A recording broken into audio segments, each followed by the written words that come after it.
ஒரு பாத்திரத்தில் உணவிற்கான தானியம் நிரப்பப்படும் வேளையில் தானியங்கள் அதில் விழத் துவங்கும். ஒவ்வொரு தானியமும் அதற்கான ஸ்தானத்தில் நிலைக்கும்.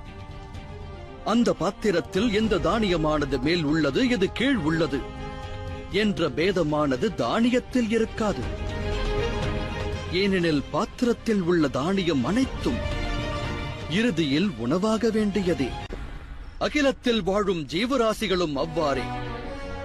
மனிதர் என்னும் தானியங்கள் அவரவர் ஸ்தானத்தில் நிலைக்கின்றன. அதர்மம் சில மனிதரை மேலெழும்பச் செய்வதால் அவர்கள் காலனுக்கு முதலில் உணவாவார்கள். தர்மம் சில மனிதரை ரட்சிப்பதால் அவர்கள் காலனுக்கு பிறகு உணவாவார்கள். ஆனால் அனைவரும் காலனுக்கு உணவாக வேண்டியவர்களே.